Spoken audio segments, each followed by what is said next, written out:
Good day everyone, I am Hermie Esteban Jr., Bachelor of Elementary Education 4. Today, we will talk about the intellectual revolution that defined society. Pero bago yon, alamin po muna natin yung learning objectives natin. At the end of this chapter, we are able to articulate ways by which society is transformed by science and technology. Second, write an article on the significance of different intellectual revolution that define society. Third, express appreciation on the contributions of different cradles of early science. And ito naman po yung mga learning topics natin. Number 1, Copernican Revolution. Number 2, Darwinian Revolution. Number 3, Freudian Revolution. And number 4 is Information Revolution. Ano nga ba ang intellectual revolution? The term intellectual revolution refers to a period which people have extensively embraced and accepted paradigm shifts or changes in scientific views. Ang intellectual revolution, ito yung nagpabago o mga pangyayari na nagpabago sa paniniwala ng isang tao, sa kaisipan niya or kung paano niya nga naintindihan yung mundo nang dahil nga sa revolution.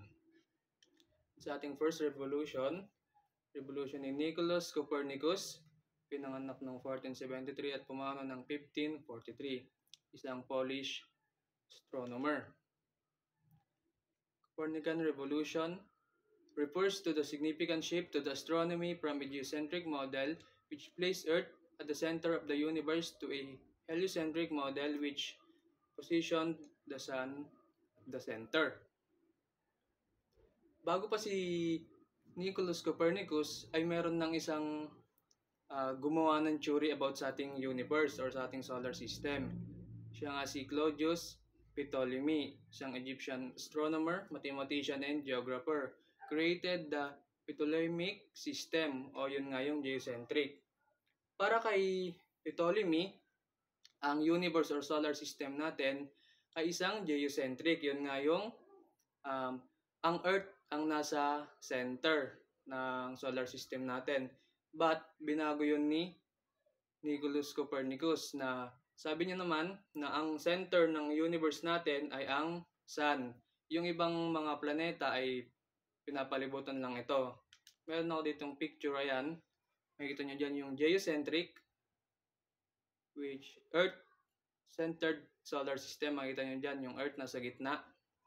And yung ibang planets, kabilang na yung Sun is nakapalibot sa kanya. But para naman kay Copernicus, heliocentric yung ating solar system kung saan sun-centered. Makikita nyo dyan, nasa gitna yung araw. At yung ibang planeta kabilang ng Earth, nakapalibot lang siya sa Sun. And ito yung movement. Dito sa may kaliwa, makikita nyo dyan, yan yung geocentric. Kung saan nasa gitna yung Earth at umiikot lang yung Sun. And yung kulay red dyan, yan yung Mars. Sa kabila naman, yun yung heliocentric. Nasa center yung Sun and pinapaikutan lang siya ng ayan, yung Mars and Earth. At dahil nga sa revolution na yun ni Copernicus, ay nagulat yung mga tao dahil ang buong pagkakaakala nga nila ay Earth ang nasa center ng solar system natin. And naparusahan din siya dahil nga parang nilalabag niya yung nasa Bible, 'di ba? Sabi kasi doon sa Genesis na ginawa nga ng Diyos yung Earth.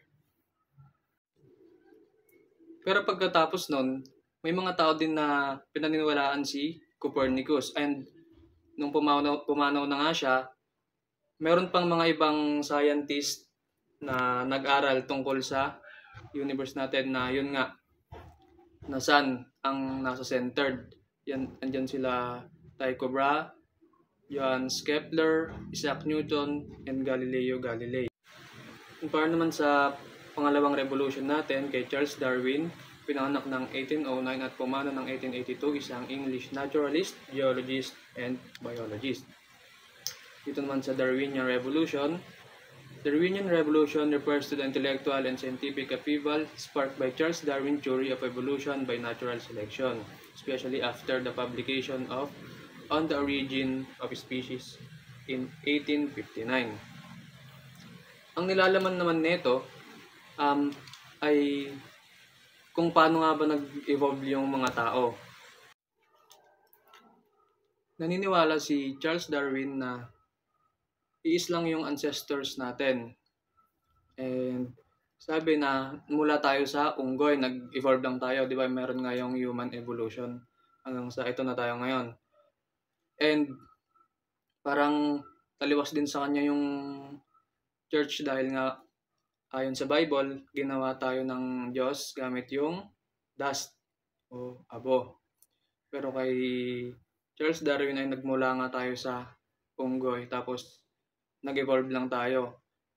And kaya naman patunayan yun ni Charles Darwin dahil meron siyang mga evidence like fossils na tumugma yung DNA nun tapos DNA nating mga tao. And based din sa theory ni Charles Darwin sa natural selection na bawat species ay may variation. Kapag yung magkakatulad na species ay nagsama-sama, mas malaki yung chance nilang mag-survive and mas malaki din yung chance nilang rumami. At yun ang nilalaman ng Darwinian Revolution na nag-evolve lang tayo. So next revolution naman natin, kay Sigmund Freud, pinanganak ng 1856 at pumanaw ng 1939, isang Austrian neurologist at siya ang founder ng psychoanalysis.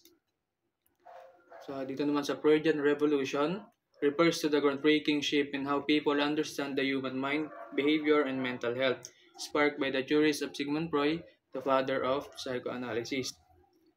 Dito sa Freudian Revolution, pinag-aralan ni Sigmund Freud kung paano nga ba nag-iisip yung isang tao, kung paano tayo nagdedesisyon. And psychoanalysis is both a theory of the mind and a therapeutic method famously developed by Sigmund Freud. Yung psychoanalysis ay isa siyang branch ng psychology kung saan it aims to understand kung paano nga ba gumagana yung human behavior. And ang psychoanalytic method naman, ito yung method na ginagamit ng mga psychotherapists sa mga tao na may mental illness kung saan inoobserbahan nila yung tao.